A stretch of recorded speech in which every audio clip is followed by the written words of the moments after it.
News update sponsored by Shaha Textile, a complete departmental stores. নমস্কার, আমি বর্ষা। পূর্ব news আপডেটে আপনাদের স্বাগত। বাংলাদেশের অশান্তির জেরে বন্ধ রইল ভারত বাংলাদেশের আমদানি রপ্তানি বাণিজ্য। রবিবার দুপুর থেকেই বন্ধ দুই দেশের বাণিজ্য। বাংলাদেশের এক শ্রমিক নেতার সাথে পুলিশের বচসাকে কেন্দ্র করে অশান্তি ছড়ায়। কয়েক রাউন্ড শূন্যে গুলিও চালায় পুলিশ। এরপর থেকেই বন্ধ দুই দেশের আমদানি রপ্তানি বাণিজ্য। বাংলাদেশের এক শ্রমিক নেতার সাথে পুলিশের বচসার জেরে অশান্তি ছড়ালো বেনাপোল সীমান্তে। রবিবার দুপুরের এই ঘটনায় মারমুখী জনতাকে ছত্রভঙ্গ করে কয়েক রাউন্ড শূন্যে গুলিও চালায় পুলিশ। এই ঘটনার জেরে রবিবার দুপুর থেকে বন্ধ ভারত বাংলাদেশের আমদানি রপ্তানি বাণিজ্য। প্যাসেঞ্জার নিয়ে ঝামেলা হচ্ছে, তাই লেবার সেবার এসে ওরা একসঙ্গে বাংলাদেশের কাস্টমারদের ভাঙচুর করেছে, তার জন্যই বন্ধ। ওখানে কি হ্যাঁ, গুলি চালিয়েছে। এখন গুলি চালালো, এখন নিচে চালালো কি উপরে চালালো বুঝলাম না, কারোর গায়ে লেগেছে কি সেটাও জানি না। বেনাপোলে হঠাৎ গুলির শব্দ শুনে আতঙ্কিত হয়ে পড়েন গাড়ির চালক সহ সাধারণ মানুষ।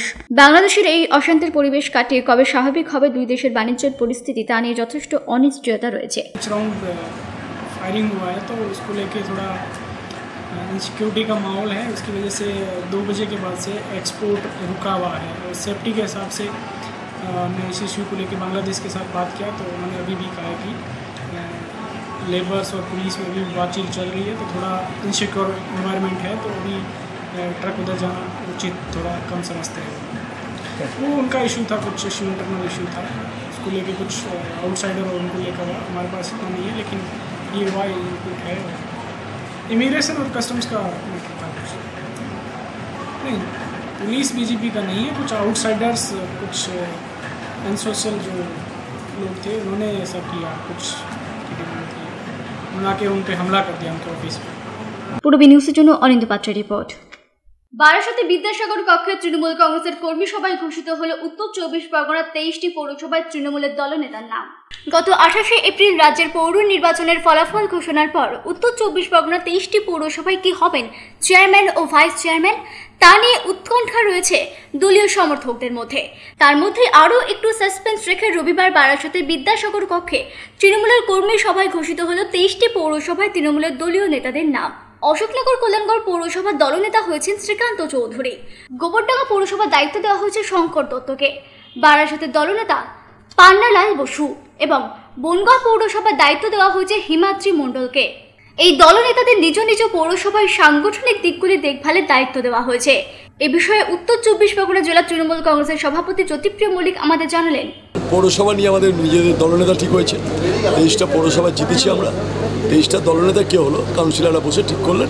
এটা ডেমোক্রেটিক সিস্টেম, গণতন্ত্রের একটা পন্থা হলো যে সমস্ত কাউন্সিলর তারা মতামত যাচাই করে তারা দলনেতা ঠিক করলেন। এই দলনেতার নাম আমরা ফর্ম 3-1-কে আমরা এসডিওর কাছে পাঠিয়ে দেবো, রেসপেক্টিভ এসডিও বনগাঁ, বসিরহাট, ব্যারাকপুর, বারাসাত পাঠিয়ে দেবো। তারা এসডিওরা সেখান থেকে দলনেতা দিয়ে কাউন্সিলরদের ডাকবে, তারপর শপথ দেবে। আর চেয়ারম্যান কবে নির্বাচন হচ্ছে ওটা গভর্নমেন্ট নোটিফিকেশন করবে, তারপর চেয়ারম্যান হবে, দলনেতা নিয়ে যাবে বার্তাটা। আর আগামী দিনে এই 23টা কী কী পরিকল্পনা? ডেভেলপমেন্ট, উন্নয়ন। মমতা বন্দ্যোপাধ্যায়ের নামটাই উন্নয়ন। মমতা ব্যানার্জি ইজিক্যাল টু উন্নয়ন, তৃণমূল কংগ্রেস ইজিক্যাল টু উন্নয়ন, মামাটি মানুষ সরকার ইজিক্যাল টু উন্নয়ন, এই 23টা পৌরসভা ইজিক্যাল টু উন্নয়ন। বনগাঁর বিধায়ক বিশ্বজিৎ দাস এ বিষয়ে আমাদের জানান, আজকে তো সমস্ত পৌরসভা 23টি পৌরসভাকে ডাকা হয়েছিল, ওখানে বসে ঠিক করা হলো দলনেতা, এবং সেইভাবে এসডিও সাহেব ডাকবেন, ডেকে নোটিফিকেশন হবে, সরকার করবে, সেইভাবে প্রতিটা চেয়ারম্যান গঠন করা হবে। দলনেতা চূড়ান্ত হয়ে গেছে, আজ সব দিয়ে দলনেতা চূড়ান্ত হয়ে গেছে। Bureau report, Purbi news.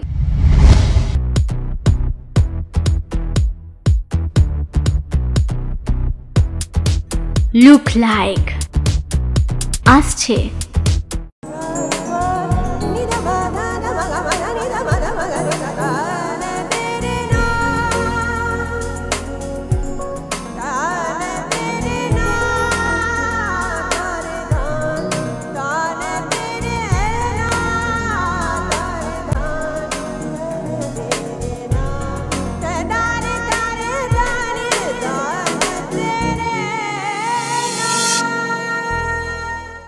বিয়ের বেনারসি একমাত্র সেরা প্রতিষ্ঠান দেবশ্রী।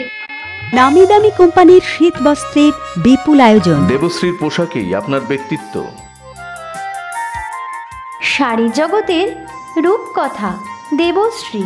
সজ্জাদ্রব্যের অনবদ্য সম্ভার, পছন্দের ব্র্যান্ড, স্টাইলিশ পোশাক সব এখন আপনার হাতের মুঠোয় দেবশ্রীতে। আকর্ষণীয় শাড়ির কাউন্টার। আমার পছন্দ দেবশ্রী। হাবড়ায় সবচেয়ে বড় দোকান দেবশ্রী। 3000 স্কোয়ার ফুট জুড়ে হাবড়ায় সব থেকে বড় পারিবারিক বস্ত্র বিপণী দেবশ্রী, যশোর রোড, হাবড়া।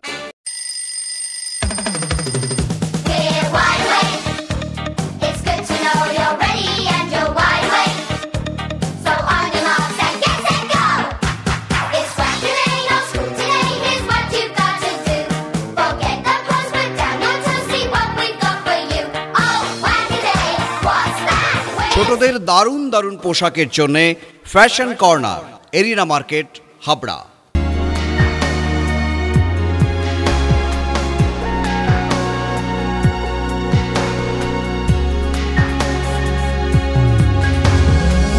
নারীমণির শাড়ি মানেই পাঞ্চালী। সোহনলাল তাপারিয়ার শাড়ির শোরুম পাঞ্চালী, যশোর রোড, হাবড়া।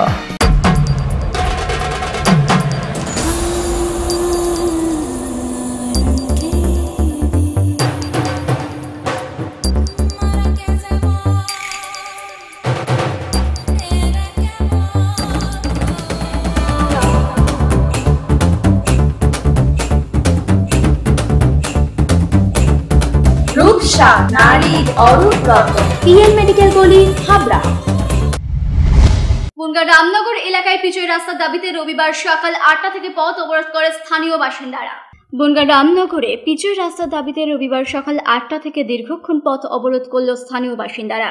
অভিযোগ, বনগাঁ সাতভাই কালীতলা মন্দিরের সামনে রেলের অধীনে থাকা কিছু রাস্তা পাকা করবার দাবিতে পিডব্লিউডির দ্বারস্থ হন এলাকাবাসীরা।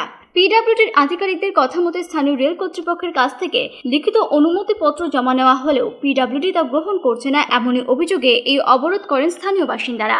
সমস্যা হচ্ছে পিডব্লিউডি এবং রেলের যে জায়গাটা আছে এই জায়গাটার সংস্কার নিয়ে দীর্ঘদিন ধরে আমরা আপত্তি করে যাচ্ছি যে আমাদের এই জায়গাটা সঠিকভাবে তৈরি করে দেওয়া হোক। পিডব্লিউডি বলছে যে আমরা রেলের যদি পারমিশন পাই সেক্ষেত্রে আমরা করে দেব। আমরা বিগত 2 বছর ধরে চেষ্টা করে এরপরে আমরা রেলের পারমিশনটা দিয়ে দিয়েছি, দেওয়ার পরেও পিডব্লিউডি চাইছে যে এই জায়গাটা ওরা করবে না। আমরা চাইছি যে এই জায়গাটা যাতে নতুনভাবে সংস্কার হয়ে সঠিকভাবে চলে।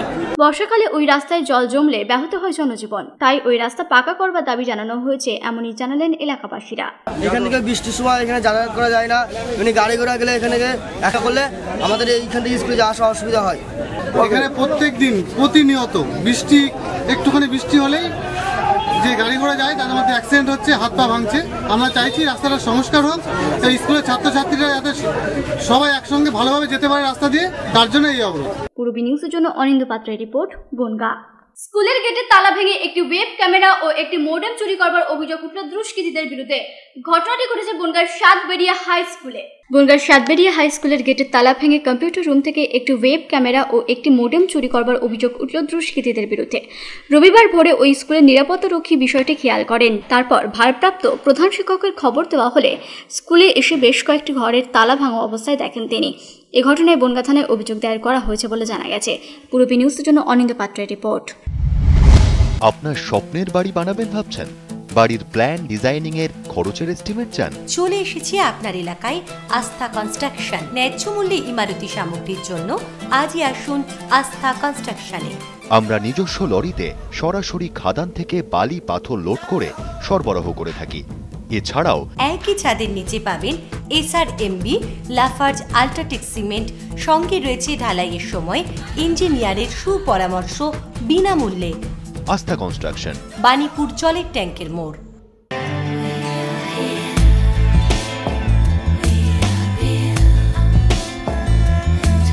ঘরোয়া পরিবেশ,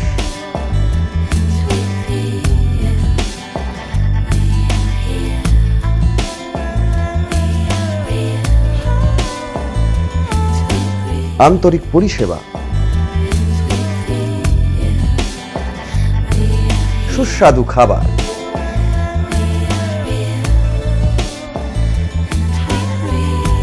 Rajnandini hotel and restaurant, fresh, fast, tasty, post office road, Habra. Phone number 9735700999।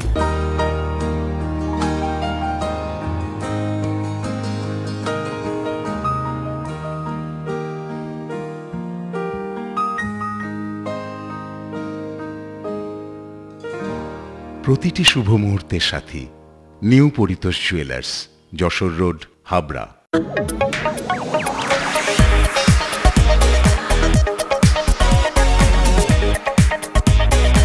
Kalpana stores, Raymonds, Vimal, Franco, Arvind ও ব্রাজিয়ার মতো নামি দামি কোম্পানির শুটিং শাটিং এর পাইকারি ও খুচরো বিক্রেতা। কল্পনা স্টোর্স অভিজ্ঞ টেলার দ্বারা প্যান্ট, শার্ট ও স্যুট এবং মহিলাদের সালোয়ার, কুর্তি ও চুড়িদার আধুনিকতার সাথে তৈরি করা হয়। Kalpana stores, Jessore road, Habra.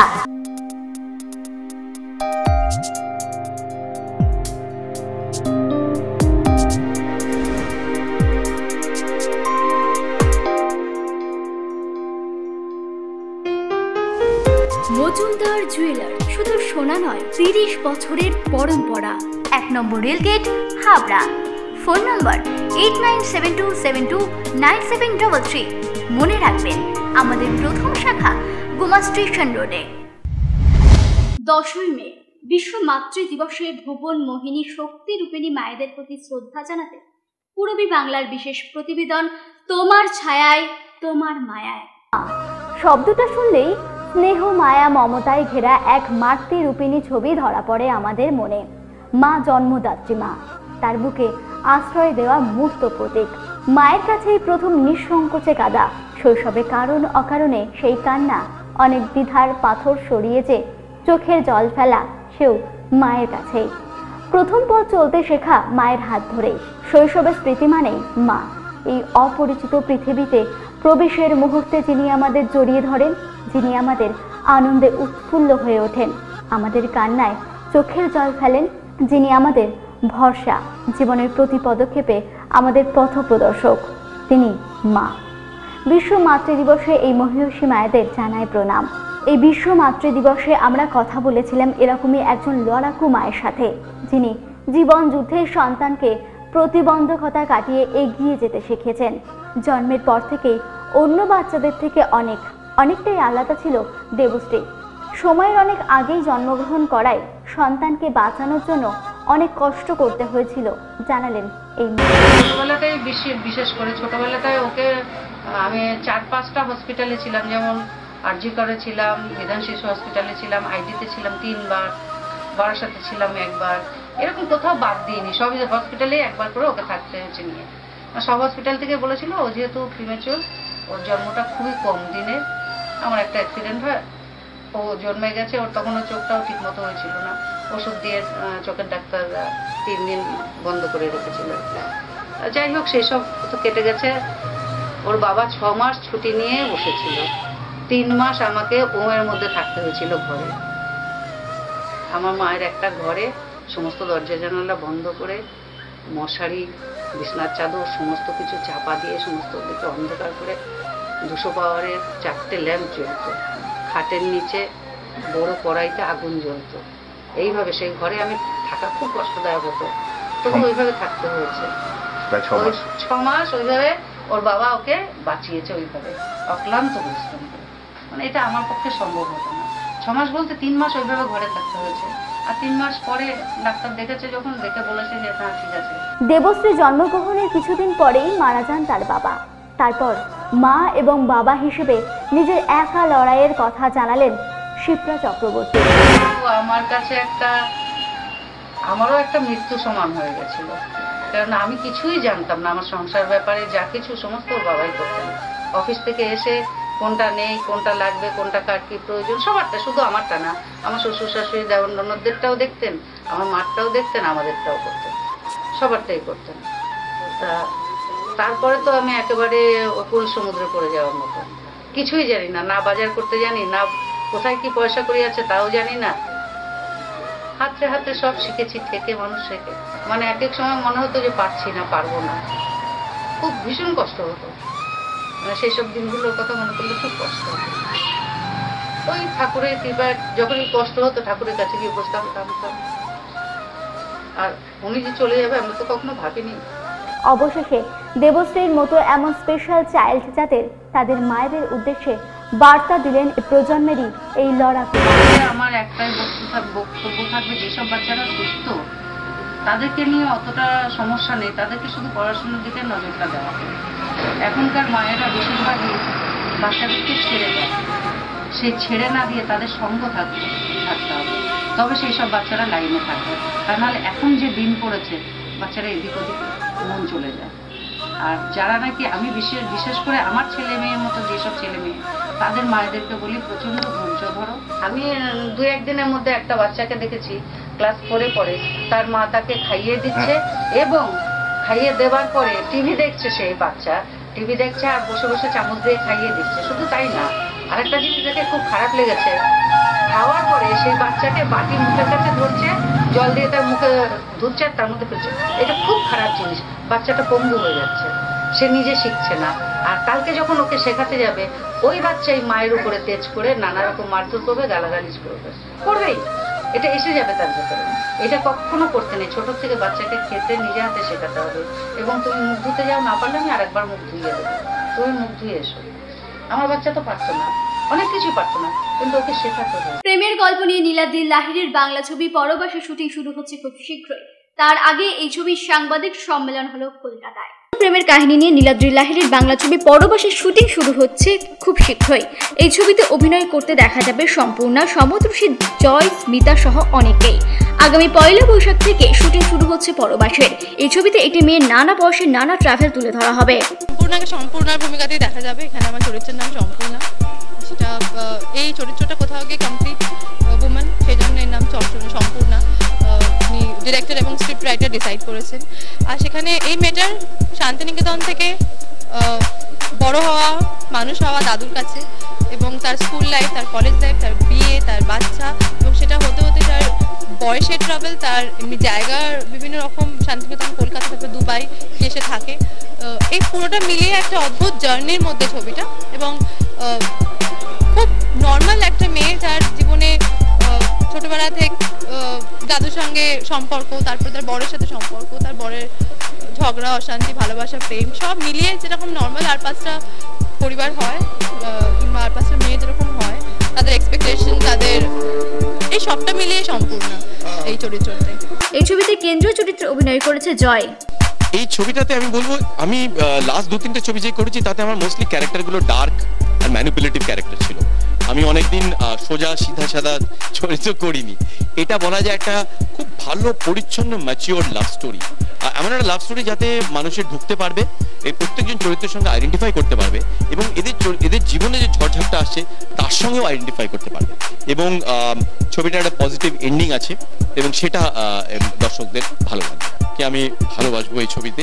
সম্পূর্ণ চরিত্র হচ্ছে যাকে বলে একটা আইডিয়াল মেয়ে, যে কবিতা ভালোবাসে, সাহিত্য ভালোবাসে, জীবনকে ভালোবাসে, সূক্ষ্ম সূক্ষ্ম জিনিস নিয়ে বাঁচতে চায়। আমার চরিত্র আবার অন্যরকম, একদম অ্যাম্বিশিয়াস, ক্যারিয়ারিস্ট, পয়সা ভালোবাসে, টাকা ভালোবাসে, স্ট্যাটাস ভালোবাসে, অথচ বউ কিন্তু তাকে ভীষণভাবে প্রাণপণে ভালোবাসে, বিয়েটাকে টিকিয়ে রাখার প্রবল চেষ্টা করে। এমন একটা মেয়েকে ছাড়া যায় না। তো সেটা দর্শকরাই ছবি দেখে বুঝতে পারবে। পরবাসে ভিলেনের ভূমিকায় দেখা যাবে স্মিতা চ্যাটার্জিকে। এখানে আমি একটা নেগেটিভ চরিত্র প্লে করছি। শেডসগুলো বলতে এখানে জয়দা হচ্ছে হিরো আর সম্পূর্ণা হিরোইন। তো আমি ওখানে আরেকজন নায়িকার ক্যারেক্টার করছি, মানে সেটা হচ্ছে পুরোপুরি নেগেটিভ একদম একটা ক্যারেক্টার। তো সেখানে মানে মারাত্মক একটা শেডস আছে, মানে ঢিসুম ঢিসুম অ্যাকশন ওই ব্যাপারটা না, ঠিক মানে যেটা হয় একটা অ্যাক্টিংয়ের উপর, পুরোপুরি অ্যাক্টিং ওরিয়েন্টেড আমার ক্যারেক্টারটা। সো কিছুটা সিমিলারিটি আছে যাদের শাহরুখ খানের যে ক্যারেক্টারটা ছিল তার সাথে, মানে ওভার পোজেস, যাকে ভালোবাসে তাকে পেতেই হবে, এরকম একটা চরিত্র আমি এখানে করছি। তো লেটস হোপ, আমি আশা করবো আমি ভালোভাবে কাজ করব, দেখা যাক। এই ছবিতে নানা সম্পর্কের টানাপোড়েন তুলে ধরা হয়েছে। এই ছবির কন্টেন্ট হচ্ছে প্রবাস, ওই জন্য ছবির নাম পরবাস। পরবাস মানে প্রবাস। আর অন্য ছবি পরবাস বলতে আমরা যেটা বুঝি, মানে এনআরআই বলতে বুঝি আমেরিকা, ইউরোপ, এইসবের জায়গা। আমরা এখানে গালফ কান্ট্রির প্রবাস জীবন এবং তার সঙ্গে নারী পুরুষের ভালোবাসা, প্রত্যেকের সঙ্গে প্রত্যেকের সম্পর্কের টানাপোড়েন, এইসব নিয়েই আমরা। পূর্বী নিউজের জন্য প্রায় রিপোর্ট, কলকাতা। পূর্বী নিউজ আপডেট এখন এই পর্যন্তই। আপনারা দেখছেন পূর্বী বাংলা। এগিয়ে চলেছে, এগিয়ে চলবে।